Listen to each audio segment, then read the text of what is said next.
할렐루야. 우리 힘차게 시작합시다. 할렐루야. 많이 무더운 날씨 가운데서도 주님의 은혜를 사모하여 예배 자리에 나오신 여러분 주님 이름으로 축복하고 환영합니다. 하나님께서 오늘 예배 시간 가운데 특별한 은혜로 임하여 주셔서 이번에 이사야 선지자를 통해서 주신 약속의 말씀이 임하길 원합니다. 오늘 이사야서 41장 10절 말씀 우리 한번 같이 읽겠습니다. 시작. 두려워하지 말라, 내가 너와 함께함이라. 놀라지 말라, 나는 내 하나님이 됨이라. 내가 너를 굳세게 하리라. 참으로 너를 도와주리라. 참으로 나의 의로운 오른손으로 너를 붙들리라. 아멘. 사실 여러분, 우리가 삶을 살아가면서 얼마나 세상 가운데 두려운 일들이 많습니까? 살다 보면 얼마나 여러분 놀랄 일들이 많습니까? 그러나 오늘 하나님은 예배에 참여하신 여러분들에게 약속하십니다. 두려워하지 말라, 내가 너와 함께함이라. 놀라지 말라, 나는 내 하나님이 됨이라. 그러면서 주님이 약속하십니다. 내가 너를 굳세게 하리라. 참으로 너를 도와주리라. 참으로 나의 의로운 오른손으로 너를 붙들리라. 오늘 예배 시간 가운데 하나님의 성령께서 우리 모두에게 임하여 주셔서 주님의 굳세게 하심의 은혜와 주님의 도와주심의 은혜와 주님의 붙들어 주심의 은혜가 우리 모든 성도님과 함께하여 주시기를 주님 이름으로 축원합니다. 우리 신학교에서 공부하는 파트 가운데 교회사라고 하는 파트가 있습니다.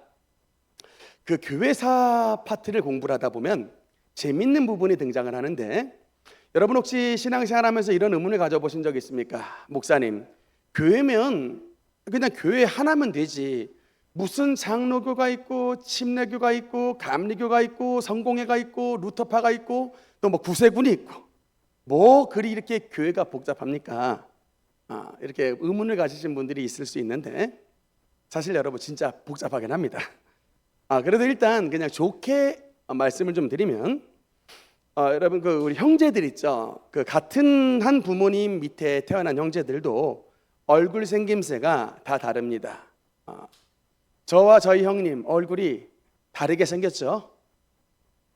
누가 더 낫습니까? 형님이 낫습니다. 같은 형제라도 우리 이렇게 얼굴이 다르게 생겼죠. 한 부모님 밑에 태어난 자식이지만 형제끼리 얼굴이 조금씩 다른 것처럼 하나님 아래 같은 형제여도 교리상에 약간의 차이점은 있을 수 있습니다. 다 형제교회예요. 그런데 이렇게 형제 교회들이 나뉘게 된 주된 이유가 뭐 때문이냐면 교리 차이 때문에 그래요. 교리.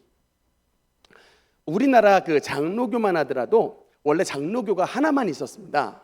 하나만 있었다가 나중에 우리 합동 측과 통합 측이 분열이 됐어요. 근데 이 합동은 이제 총신대학교고 통합은 장신대학교, 신대원이 이제 나눠지게 됐는데, 왜 이게 두 장로교 안에서도 이게 교단이 분리가 됐냐면 1959년에 WCC 문제로 이게 서로 화합을 이루지 못하고 의견 차이로 말미암아 교리 차이로 말미암아 갈라지게 됐습니다. 그래서 이제 이런 교리의 문제가 서로 좀 합치가 되면 좋은데 이렇게 서로 의견이 달랐던 그런 교단들이 나뉘게 되는데, 아마 제가 나중에 교회사 특집으로 이제 이 교회의 분열과 교회 역사에 대해서 여러분들과 함께 또 나눌 기회가 있을 것 같습니다. 그건 그때 좀 자세히 말씀을 드리고, 어쨌든 여러분 그 최초로 교회가 분열된 사건이 발생을 했습니다. 세계 교회 가운데 최초로 교회가 원래는 하나였는데 동방교회와 서방교회로 둘로 나누게 된 사건이 발생했는데, 무엇 때문에 교회가 동방교회와 서방교회로 나누게 됐냐면 바로 성령에 대한 교리 차이로 말미암아 교회가 나뉘었습니다. 우리가 사도신경을 외우다 보면 성령의 파트가 있어요. 근데 성령 파트가 나올 때에 그냥 뭐라고 나오냐면 성령을 믿사오며 라고만 합니다. 사실 짧죠. 우리 아버지는 전능하사 천지를 만드신 하나님 아버지를 내가 믿사오며 라고 나오고, 아들은 그 외아들 우리 주 예수 그리스도를 믿사오니 이는 성령으로 잉태하사 하면서 쭉 나오는데, 근데 성령님에게 이르러선 그냥 성령을 믿사오며입니다. 사실은 교회사 안에서 성령님에 대해서 조금 더 수식어구를 넣으려고 했던 여러 가지 좀 시도들이 있었는데, 여기에 대해서 교회 안에 의견이 합치가 되지 못하고 서로 나누었습니다. 조금 공부를 하다 보면 이게 좀 발진설 얘기도 있고 여러 가지 있는데, 어쨌든 이런 문제로 말미암아 교회가 나뉘어지게 됐고, 여기다 나중에 이제 성상숭배 문제까지 더해져서, 동방교회는 여러분 그리스정 교회예요. 올소독스라고 혹시 들어보셨습니까? 러시아 푸틴 그쪽이 믿는 그 기독교가 이게 그리스 정교회, 이게 올소독스라고 하는 이제 동방교회고요. 그다음에 우리 이제 캐톨릭부터 해가지고 이제 우리 이제 신교회 이르기까지 말했던 파트가 이제 서방교회 파트인데, 이게 동서로 나눠지게 됐습니다. 그래서 이 성령론에 대한 교리차로 말미암아 동방교회와 서방교회로 나눠지게 됐는데, 사실 여러분 이게 성령에 대한 교리의 문제는 여전히 한국교회 안에서 현재 진행형입니다. 여러분 어떤 교회는 성령님의 역사를 말할 때에 성령의 역사를 완전 무슨 귀신 미혹으로 취급하는 교회들도 많아요. 그래서 성령 역사에 시옷자도 못 그리게 하는 교회들이 많습니다. 주로 이 장로교 전통에 있는 교회들이 그런 교회들이 많아요. 하여튼 기도원도 못 가게 합니다. 성령 역사에 시옷자도 못 꺼내게 해요. 그냥 말씀만 잘 지키면 돼, 이렇게 가르치시는 목사님, 아예 그러니까 성령 역사에 대해서는 문을 확 걸어 잠그는 그런 교회들이 있는가 하면, 반대로 어떤 교회 같은 경우는 또 심지어는 어떤 집회에 갔더니 자기가 마치 그냥 무슨 대단한 선지자인 양 일단 성도들 왔는데 그냥 덮어놓고 안수기도서부터 시작하더라고요. 덮어놓고 그냥 예언기도서부터 시작하더라고요. 여러분 이게 참 양극단에 진짜 깜짝 놀랐어요. 다 경험을 해봤습니다. 아예 어떤 파트는 성령에 대해서 시옷자도 말하지 못하게 하는 교회가 있는가 하면, 어떤 데는 그냥 원장님인가 목사님인가 이런 분들이 나와가지고 그냥 예언기도서부터 그냥 성경 말씀 제껴놓고 이렇게 하는, 이게 뭐가 맞습니까 여러분? 안 하는 게 맞아요, 하는 게 맞아요? 이게 애꿎은 성도님들만 너무너무 헷갈리다. 가장 중요한 건 뭐냐면 성령의 역사가 중요한데, 그게 반드시 뭐를 바탕으로 해야 되냐면 성경적인 성령론을 바탕에 해야 되는 것입니다. 여러분 그게 불이 얼마나 소중합니까? 이 불 가지고 난방도 하고, 불 가지고 여러분 음식도 만들고, 불 가지고 여러 가지 좋은 기물들도 만드는데, 이 불을 잘못 사용했다가는 산이 그냥 홀라당 다 타버리는 대재앙이 발생합니다. 성령의 역사가 바로 이 불과 같아요. 성령의 역사는 반드시 하나님의 성경에 나와 있는 이 말씀의 원칙대로 사용할 때에 우리 인류에게 너무나도 중요하고 너무나도 많은 큰 유익을 갖고 오지만, 까딱 하나님의 성경 이외의 방법으로 잘못 이해하고 인식했다가는 큰 해를 당하는 일들이 너무나도 많이 벌어지기 때문에, 그래서 오늘부터는 여러분과 함께 우리가 왜 성령을 충만하게 받아야 되며 왜 그것에 대한 성경적인 근거가 무엇인지를, 성경에 근거한 성령 충만에 대해서 몇 주간 여러분과 함께 말씀을 나누기를 원하는 것입니다. 그 중에 첫 번째가 바로 뭐냐면, 성령 충만 시리즈 첫 번째가, 오늘의 주제가 오순절 성령 강림에 대한 말씀입니다. 따라합시다. 오순절 성령 강림. 오순절 성령 강림. 이 단어를 여러분 꼭 좀 이제 기억을 해주셔야 돼요. 설교 다 이게 기억은 못 하시더라도 주제 정도는 머릿속에 기억을 하셔야 된다. 오순절 성령 강림에 대한 말씀입니다. 일단 우리 여러분 다 함께 1절 말씀, 오늘 본문 1절 말씀 한번 같이 읽겠습니다. 시작. 오순절 날이 이미 이르매. 네, 첫 번째로 성령님은 어느 때에 오셨냐? 바로 오순절날 성령께서 임하셨다라는 것을 여러분 이게 머릿속에 좀 기억을 하셔야 됩니다. 하필 왜 성령께서 그 많은 절기 가운데 오순절날 임하셨는가? 여기에는 여러분 굉장히 중요한 의미가 있습니다. 그 유대인들은요, 지금도 1년에 3번 모입니다. 아무리 미국의 하버드 대학교를 다녀도요, 유대인이면 미국에서 비행기를 타고 1년에 3차례 유대 땅으로 와요. 지금도 모입니다. 세 번 모이는데 첫 번째가 언제 모이냐? 유월절날 모입니다. 두 번째가 언제 모이냐? 오순절날 모여요. 세 번째 어느 때 모이냐? 초막절날, 장막절에 지금도 모입니다. 3,500년 동안 세계 어느 대사라도 내가 머리에 빵모자를 쓴 유대인이다 라고 하면 무조건 가는 거예요. 모이는데 이 유대인들이 모여서 그때마다 읽는 성경 말씀이 있습니다. 유월절에는 여러분 어떤 성경을 읽을까요? 솔로몬의 아가서를 유월절에 읽습니다. 그 다음에 초막절에는 여러분 어떤 성경을 읽는지 아십니까? 솔로몬의 전도서, 마지막 때에 대한 말씀이잖아요. 마지막. 그래서 전도서를 읽습니다. 그러면 가운데 있는 맥추절, 오순절에는 어떤 성경을 읽을까? 혹시 아십니까? 룻기를 읽어요. 여러분 룻기 한번 읽어보신 적 있습니까? 읽어보신 분 끄덕끄덕. 룻기. 읽어보신 예. 별로 길지 않은 성경인데 이 오순절은 다른 말로 말하자면 맥추절이라고 하는데 읽어보신 분은 알겠지만 누구에 대한 이야기냐면 룻, 이방 여인 룻에 대한 이야기예요. 사진 한번 볼까요? 이방 여인의 룻이 이게 밀레의 이제 그림인데 이삭 줍는 여인들. 아마 룻기의 배경으로 저 그림을 그리지 않았나 싶습니다. 보아스의 밭에서 떨어진 이삭을 주우며 부지런히 일하는 모습이 여러분 룻의 모습 아니겠습니까? 왜 오순절날 룻기를 읽을까? 여러분 룻이 누구예요? 일단 이방 여인입니다.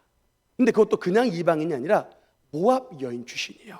성경을 조금 자세히 읽어보면 신명기 23장에 여호와의 총회에 절대로 들어오지 못하는 민족이 나오는데 여러분 이게 모압과 암몬이에요.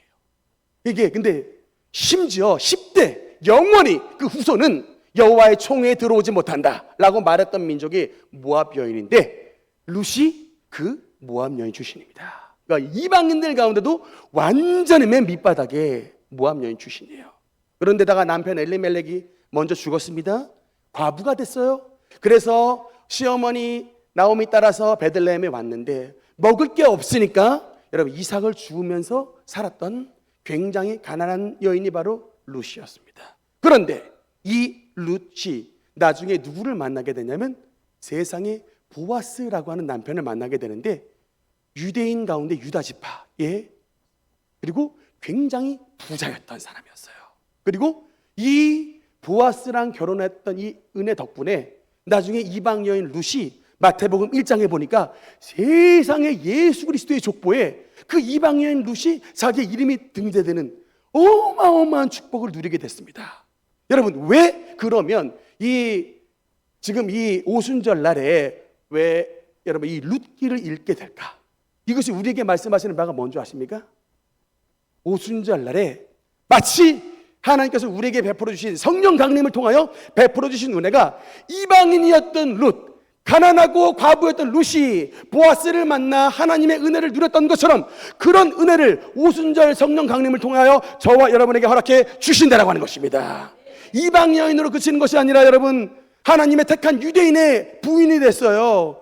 여러분 예수 그리스도의 오실 족보에 그 이름이 등장하는 어마어마한 신분의 변화가 나타났다고 하는 것입니다. 무엇을 통하여? 성령 강림을 통하여 우리 인생이 변화되는 약속을 바로 룻기를 통하여서 우리에게도 베풀어 주신다. 이것이 바로 여러분 하나님의 약속인 것입니다. 근데 여러분 이게 어느 때에 이 룻이 이방 여인 룻이 보아스 남편을 만나 하나님의 선택받은 족속으로 들어갔던 그런 은혜를 누리게 되느냐? 바로 성령을 충만하게 받을 때인 것입니다. 사진 한번 볼게요. 제가 성령 강림 설교를 할 적마다 인용하는 사진인데 여러분 저 사진이 뭐냐면 리비아 대수로 공사의 사진입니다. 리비아가 사하라 사막이 대부분을 이루고 있는 나라예요. 그래서 물이 없습니다. 근데 그 리비아에 1950년도에 이 사막 아래에 혹시 석유가 있는가 해서 시추를 했답니다. 시추를 했는데 석유가 있는 게 아니라 물이 있는데 물이 얼마만큼의 양이 있냐면 세상의 나일강 물에 200년치 물을 모으는 양만큼 사하라 사막 밑에 리비아 땅 바로 밑에 그 물이 있다는 거예요. 나일강 200년치를 모을 만큼 어마어마한 물이 그 땅 밑에 있는데 문제가 뭐예요? 여러분, 왜 사막이 됩니까? 그 어마어마한 물이 공급이 안 됐던 거예요. 그 오랜 수천 년 동안. 그 어마어마하게 나일강의 200년치의 대량의 물이 바로 밑에 있는데 그 물이 공급이 안 되는 거예요. 그러니까 사막으로 살았던 것입니다. 그때 동아건설에 1980년대에 가서 리비아 대수로 공사를 해가지고 1만 리의 이 관을 이어가지고 여러분 이제 사막이 꽃동산으로 변화되는 역사가 나타나게 되었다는 것입니다. 저 사진을 볼 때마다 여러분 우리에게 적용하는 게 뭐냐면 바로 이것과 똑같아요. 예수 그리스도의 은혜는 여러분 나일강 200년치 모아둔 그 이상의 물이 이미 확정이 되어 있는 거예요. 이미 예비가 되어 있는 거예요. 물이 없어서 사막이 아니라니까요. 예수님의 십자가의 은혜는 이미 어마어마한 대호수를, 대강물을 준비해 놨습니다.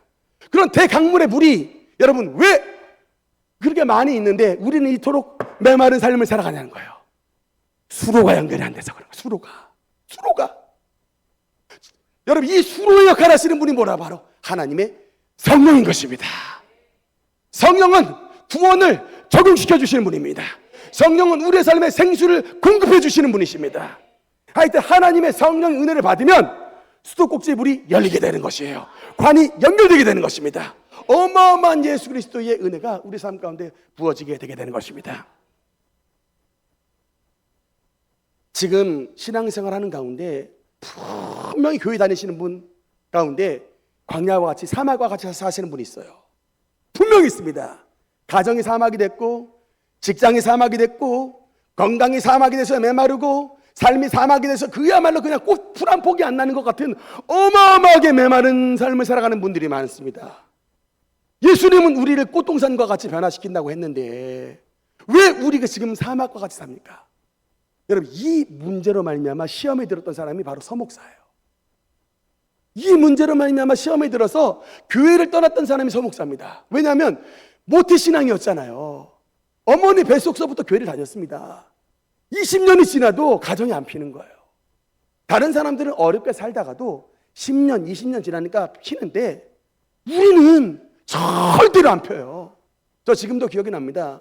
우리 원로 목사님께서 저한테 가끔 제가 제일 참 곤란했던 질문이 뭐냐면 니네 집 몇 평이야 였어요. 니네 집 몇 평이야. 그 질문 정말 이 질문만 나오면 저는 땀을 삐질 흘렸습니다. 왜냐하면 당시에 우리 집은 12평 임대 아파트에서 살고 있었거든요. 등치가 조금이나 커야 말입니다. 그 방이 딱 2개인데 한 방에는 우리 누님 쓰시고 이 거실 겸 안방에 넷이 어머니 아버지 형님 저 이렇게 넷이 사는데 고3 때 말입니다. 학교 수업을 마치고 밤에 야간 자율학습까지 하고 과외 공부하고 집에 딱 들어오면 딱 누우려고 그러는데 잘 자리가 없어요. 그러면 짜증이 순간 이 머리 위로 확 치다는 거야. 근데 주무시는데 막 어떻게 합니까? 그냥 슬쩍 미는 거야. 그리고 그냥 가방 던져놓고 이렇게 그냥 이렇게 새우잠으로 누워 자고. 그리고 또 학교 가는 거야. 그때 왜 저 지평수가 그렇게 궁금하셨습니까? 라고 물어봤더니 얼굴이 너무 훤하게 생겨가지고 부잣집 아들 같아가지고 몇 평짜리 큰 집에 사는가 참 궁금했었다고 하더라고요. 그랬어요. 삶이 펴지를 않아. 근데 놀랍게도 여러분 이걸 누가 아냐면 대순진리의 귀신 받은 사람들이 알아요. 딱 저 쳐다보고요. 당신네 아버지가 돈 좀 버는데 집안에 재마가 있어서 하나도 모이지가 않아요. 제가 묻지 않았습니다. 묻지 않았는데 쟤들이 딱 알아요. 제가 그래서 가난은 귀신의 역사라는 것을 제가 뼈저리게 합니다. 하여튼 하는데 뭔가 안 된다. 맨날 실패다. 그러면 여러분 일단 배후에 뭔가 악의 영들이 역사한다는 것을 좀 감을 잡으셔야 돼. 그래서 제가 기독교 신앙을 떠날 뻔했던 건 아니겠습니까? 그러다가 정말 우연한 기회에 우리 그때 간증 오셨던 윤준 목사님과 우리 형님 저를 이끌어 주셔서 원로 목사님 사택에 그때 처음으로 방문하게 되고 그때 난생 처음 성령의 충만함을 받았는데 저는 그때 성령의 불을 받았습니다. 그냥 충만하게 받은 게 아니고 진짜 불덩이가 떨어졌어요. 머리서부터 꼬리뼈까지 불을 받았어요. 그래서 완전히 그냥 새 사람이 됐는데 아마 그때 6개월 있다가 대순진리회 사람들이 저를 봤으면 뒤로 자빠졌을 거예요. 왜냐? 6개월 전에는 막 태을주 주문해오면서 막 이러고 있다가 막 6개월 있다가 보니까 막 저 경희의료원 가가지고 막 예수 믿으라고 막 병원마다 곳곳 돌아다니면서 막 전도하고 있거든요. 이게 도대체 어떻게 된 거냐? 하나님의 성령이 새롭게 하시는 거예요. 그러면서 여러분, 제가 정말로 감격했던 게 목사님이 기도를 해주시는데, 충훈아, 니네 집에 하나님이 어마어마한 물권의 축복을 약속하시고 있다. 내가 감히 이런 말 하기는 못한데 물질의 축복 못 받으면 손에 장을 지진다라고 말할 정도로 너무나 확실해 라고 얘기하시더라고요. 저는 그게 무슨 말씀인지 몰랐습니다. 근데 군대를 입대하고 휴가를 나왔는데 형님이 저에게 주소지를 보냈는데 내가 알고 있는 주소지가 아니에요. 그래서 이게 웬 주소지인가 했더니 새로운 집으로 이사 갔던데 봤더니 집의 집주인이 우리 아버지의 이름이 써 있었습니다. 이게 그래서 제가 뭐 다른 사람들이 요새 뭐 집 사는 거 별로 문제가 아닌지 모르겠지만 저희 어릴 때까지만 해도 참 이 아버지 세대들이 그랬어요. 본인 이름으로 된 집 하나 가지기가 굉장히 어려운 시대였고, 그래서 참 아버지 명의로 된 아버지가 주인이 된 그런 집을 하나님께서 허락해 주셨고, 심지어는 참 수산시장에서 제비를 뽑는데 제비를 뽑는 것도 하나님이 미리 알려주시더라고요. 이번에 제비를 굉장히 좋은 제비를 뽑게 된다고 하루 전에 미리 알려주셨어요. 저는 이게 또 물질에 관한 거니까 기왕 하나님 물건 열어주셨다고 했으니 주여 우리 집안에 이건 가난막이 물러가고 하나님의 축복의 은혜가 임하게 하옵소서 막 열심히 기도하고 있는데 제비도 잘 뽑는다고 하는데 정말 다음날 저희 아버지가 제비를 뽑으셨거든요. 노량진 수산시장에 이 가게가 굉장히 수십 개 수백 개 많습니다. 그런데 세 손가락 안에 드는 탑3의 자리를 뽑게 하시더라고요. 미리 알려주셔서 제가 알고 있어서 저는 막 그냥 그때 다 그 역사할 때 너무나 하나님께 감격했어요. 하나님이 미리 말씀해 주셨거든요. 그걸 말씀을 안 해주셨으면 아이고 운빨 좋으시네라고 그냥 그렇게 하고 넘어갔을 텐데 미리 알려주셨거든요. 여러분, 오순절 성령이 우리에게 강림해 주시면 이방 여인 룻이 그야말로 보리 이삭이나 주었던 이런 비참한 여인의 룻이 보아스라고 하는 너무나도 좋은 남편 만나서 그 인생이 이스라엘 안에 택하신 족속이 되고 그 이름이 주님의 족보 안으로 들어오는 하나님의 축복의 삶으로 변화가 되게 됐던 것입니다. 그런 은혜와 축복을 받아 누릴 수 있는 우리 모든 성도가 되시기를 주님 이름으로 축원합니다. 두 번째, 하나님의 성령께서 우리에게 역사해 주시면 하나님은 우리에게 세상을 이길 수 있는 하나님의 승리자로 삶을 살게 만들어 주시는 것입니다. 오늘 사도행전 2장 말씀 보면 5절 말씀 보면 5절부터 8절까지인데 우리 한번 천천히 읽어보도록 하겠습니다. 시작. 그때에 경건한 유대인들이 천하 각국으로부터 와서 예루살렘에 머물러 있더니 이 소리가 나매 큰 무리가 모여 각각 자기의 방언으로 제자들이 말하는 것을 듣고 소동하여. 아멘. 여기까지 보겠습니다. 하나님의 오순절 성령 강림 사건 때 이제 방언의 역사가 나타났는데 창세기에 보면은 유명한 탑 이야기가 나옵니다. 창세기에 나오는 유명한 탑 혹시 무슨 탑인 줄 아십니까? 바벨탑이죠. 노아의 홍수 이후에 인간이 쌓은 탑이 바벨탑인데 바벨탑을 여러분 왜 쌓았을까요? 인간들이 당시에 무슨 뭐 크레인이 있는 것도 아니고 무척이나 그 높은 탑을 쌓으면 힘들었을 텐데 그럼에도 불구하고 인간들이 왜 높은 탑을 쌓았을까? 여러분, 당시 인간들이 홍수를 내려서 심판하신 분이 하나님인 걸 알았어요. 그러면 하나님의 뜻 가운데 하나님의 뜻에 합당하게 살면 되는데 그렇게 하지 않았습니다. 도리어 뭐라고 생각했냐면 탑을 쌓아서 우리 하나님하고 맞짱뜨겠다는 거예요. 하나님이 아무리 높은 창이란 홍수를 내려도 우리가 더 높은 탑을 쌓아가서 하나님의 심판을 피하겠습니다. 아무리 큰 홍수가 범람해도 살아남는 사람들이 나오도록 우리만의 방식으로 살겠습니다 라고 해서 쌓은 탑이 바로 여러분 바벨탑이에요. 심지어는 어떤 생각까지 있었냐면 우리가 탑을 쌓아서 하늘에 닿는 탑을 쌓아서 하나님이 계신 하늘에 정복해 올라가겠다고 하는 아주 불순한 의도가 있었고 그것을 주도했던 사람이 바로 니므롯이라는 왕이에요. 아주 교만하고 악한 의도로 답을 쌓았는데, 그러자 하늘에 계신 하나님이 이 땅에 내려와서 어떤 조치를 취하셨느냐?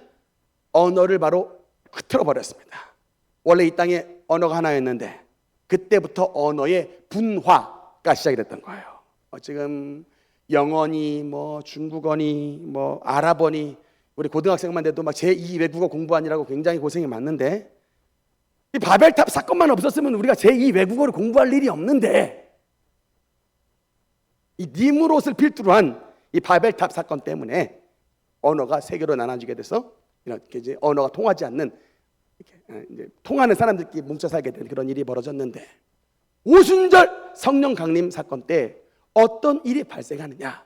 여러분, 놀랍게도 거기에 모였던 수많은 출신의 사람들이 자기의 방언으로 듣게 되는 그런 기적이 나타났어요. 분명히 모여서 기도하고 있는 사람들은 갈릴리 사람들인데, 갈릴리 사람들은 여러분 당시에 지금으로 말하자면 촌구석이라는 뜻이에요. 배운 사람들은 예루살렘에 머물었고 갈릴리는 촌구석이라는 뜻인데, 이 촌구석에 있는 사람들이 갑자기 방언을 받아서 막 쫙 말을 하는데, 방언이 갑자기 표적으로 나타나서 막 갈릴리 사람들이 거기에 모였던 영어로 방언을 하고 아랍어로 방언을 하고 이집트어로 방언을 하고 엘람어로 방언을 하고 막 외국어가 막 능하게 구사가 돼버리는 겁니다. 너무나도 깜짝 놀라가지고 8절에 보니까 우리 각 사람이 난 곳 방언으로 듣게 된 것이 어찌 됨이냐 라고 말한 거예요. 이게 바로 이제 특별히 방언은 두 종류인데, 이게 표적 방언이 있고 은사 방언이 있는데, 이때는 사도행전 2장의 방언은 표적 방언이라고 하는 거예요. 무엇에 대한 표적이냐? 그 창세기의 바벨탑 사건으로 말미암아 인류가 언어가 분화가 되었던, 교만죄로 말미암아 언어가 분화되었던 이 세상이 하나님의 성령으로 말미암아 언어가 통일되어야 되었다는 것입니다. 하나님의 성령의 은혜로 언어가 통일이 되고, 이제는 더 이상 세상이 혼란이 아니라 하나님의 통일과 하나님의 성령과 주님의 은혜가 임하는 세상으로 바뀌어지게 되었다라고 말씀하고 있는 것입니다. 여러분, 뭘 말씀하느냐? 하나님의 성령이 임하면 바벨을 이길 수가 있는 거예요. 하나님의 성령의 능력으로 세상의 바벨, 혼란을 이겨내는 것입니다. 여러분, 우리가 어떻게 세상을 이겨요? 여러분, 우리 이 연약한 사람들이 어떻게 이 세상에 많은 지혜로, 많은 물질로, 많은 이 재주로 무장하고 있는 세력을 우리가 어떻게 이겨냅니까? 그런데 놀랍게도 주님의 제자들이 세상을 이겨냈어요. 원래 여러분, 베드로가 누굽니까? 겁쟁이였어요. 예수님이 십자가에 못 박히시기 직전에 겟세마네 동산에서 나오시는데, 이때 당시에 베드로가 예수님을 쫓아가다가 이 어린 여종에게 탁 그냥 걸려가지고, 저 사람도 나사렛 예수와 함께 있었습니다 라고 말할 때에 3번씩이나 예수님을 모른다고 부인하고, 그게 안 통할 것 같으니까 나중에 예수님 이름을 욕하고 예수님의 이름을 저주까지 했던, 그러니까 막 정신이 없는 거예요. 막 살다 보니까 막 예수님을 가지고 3년 반이나 따라다닌 예수님의 이름을 욕하고 저주까지 했던 이런 일이 벌어졌습니다. 완전히 실패자 베드로가 될 뻔했다니까요.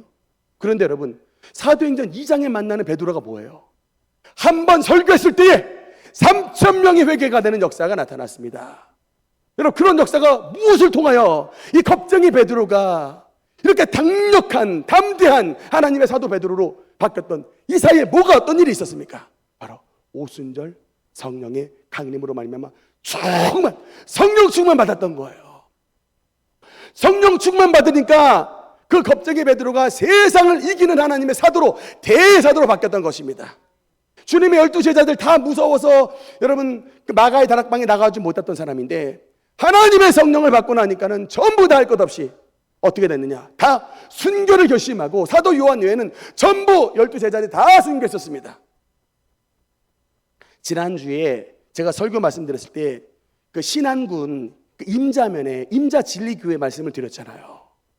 여러분, 그 임자진리교회 48명의 성도가 공산군들이 총불을 들이대고 예수님 안 믿을 거 약속하는 놈들 다 살려주겠다고 했는데, 48명 가운데 어린애부터 어른에 이르기까지 한 명도 안 나왔어요. 다 순교했습니다. 여러분, 여러분이 만약에 그 자리에 있다면 그 순교자의 자리에 들어설 수 있겠습니까?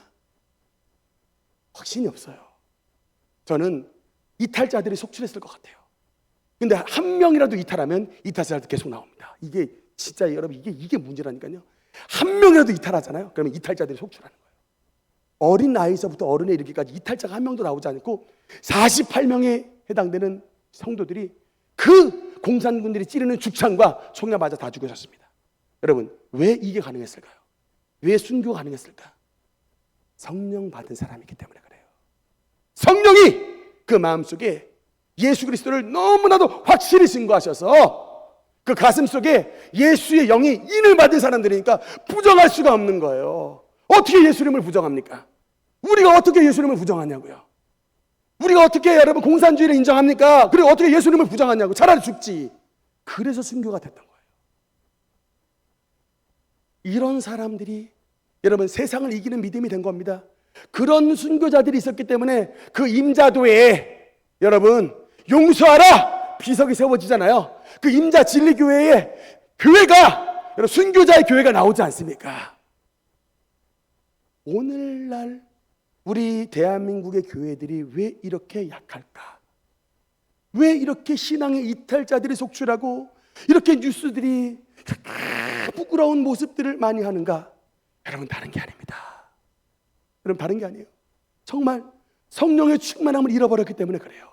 마치 마태복음 25장에 그 어리석은 여인과 슬기로운 여인들이 나오는데 어리석은 여인들처럼 등잔 안에 기름들이 다 달아가지고 껍데기는 있어요. 등잔은 있습니다. 다 신부들이 신부들인데 빛을 밝히지 못하는 어둠 속에 거하는 신부들이 돼서 신랑 오실 길을 예비하지 못하는 그런 자들이 지금 대한민국 교회가 됐다는 거예요. 형식들은 다 있는 거예요. 등잔에 있는. 그러나 그 속에 기름이 다 달았습니다. 그러니 빛이 안 나는 거예요. 빛이 안 나니까 어둠이 득달같이 밀었습니다. 이 대한민국 땅에 동성애 판이 웬 말입니까 여러분? 대한민국 이 땅에 퀴어 축제가 웬 말입니까? 십자가로 가득했던 이 대한민국 땅이 어떻게 하나님을 반역하고 하나님을 모른다고 하고 하나님의 창조 질서를 깨트리는 이런 문란판이 서울시청 한복판에 벌어지는 이런 일들이 어떻게 일어난다는 말입니까? 다른 게 아니에요. 빛을 잃어버렸기 때문에 그런 겁니다. 어둠이 들어오는 거예요. 그러니까 회복하려면 다른 게 아닙니다. 여러분 뭐 정치운동이 회복의 길이 아니에요.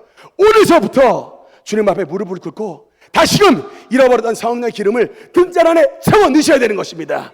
등잔 안에 채웠을 때에 빛이 발할 때에 어둠은 물러가는 것입니다. 빛의 능력을 발할 때에 여러분 모든 악의 세력들은 떠나가게 되게 되는 것입니다. 이 땅이 건져지는 거예요.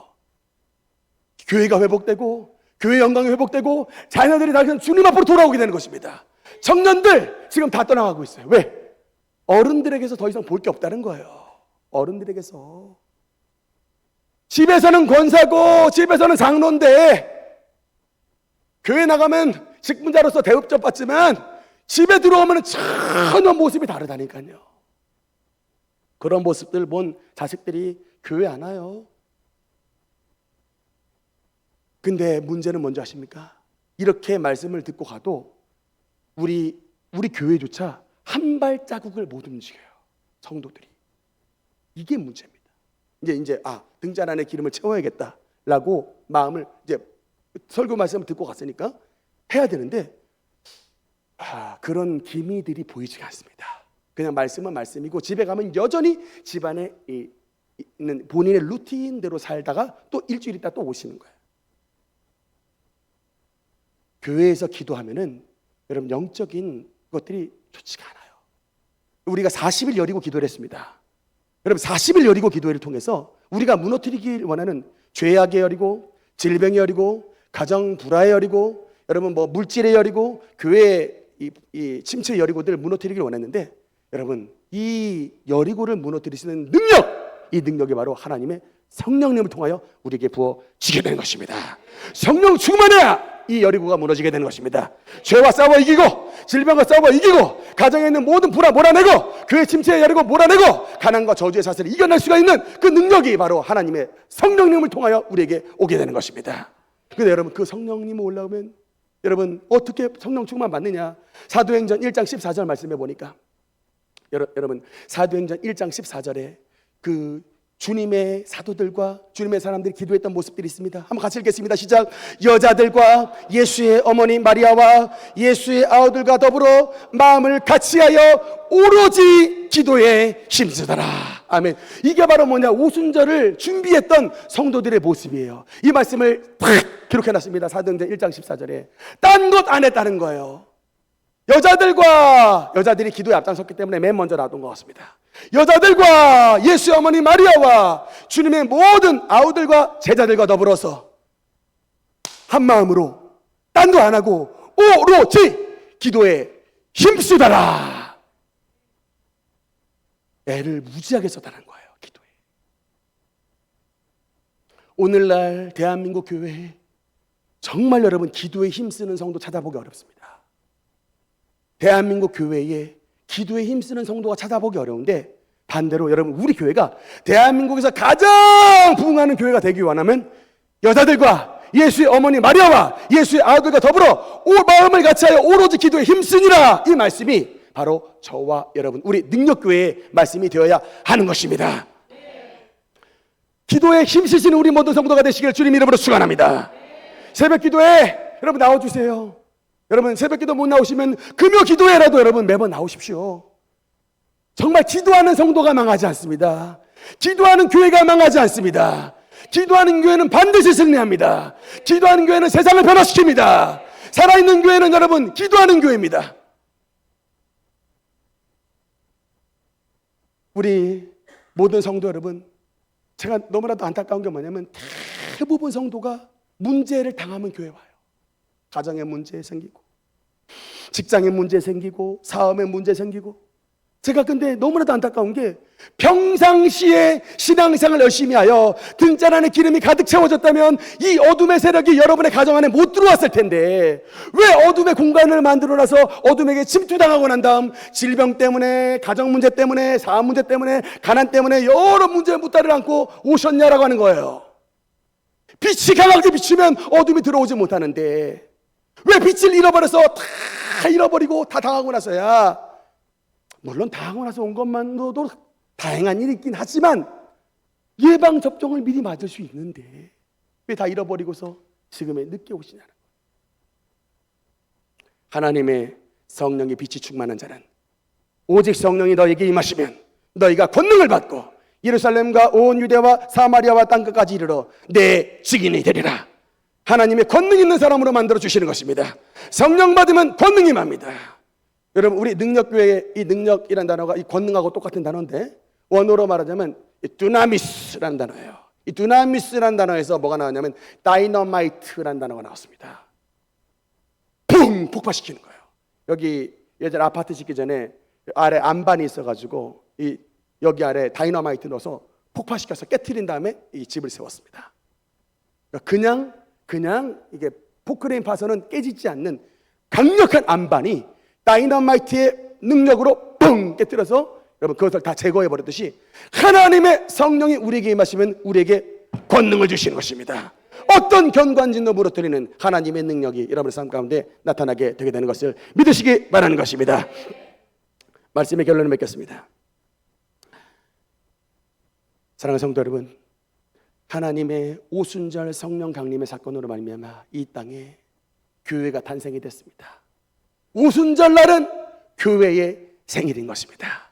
그 교회의 생일날 오순절 성령 충만함 받았던 사도 베드로는 하나님 앞에 능력을 받아 설교를 했더니 3,000명이 하루아침에 돌아오는 놀라운 부흥의 역사를 시작으로 교회가 세워지게 됐습니다. 내가 이 반석 위에 내 교회를 세우리니 음부의 권세가 이기지 못하리라.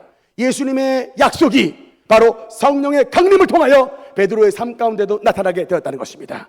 여러분 언제 우리가 주님께서 주신 약속이 우리 삶 가운데 성취됩니까? 바로 하나님의 성령을 받는 날, 하나님의 성령이 충만하게 임하면 하나님의 약속이 저 여러분 삶 가운데 성취가 되게 되는 것을 믿으시기 바라는 것입니다. 우리 모든 성도 여러분, 하나님의 성령의 충만함을 받아서 하나님의 축복의 주인공이요 하나님 앞에 놀라운 부흥을 쟁취하는 우리 모든 능력교회 권속들 되시기를 주님 이름으로 축원합니다. 기도하시겠습니다.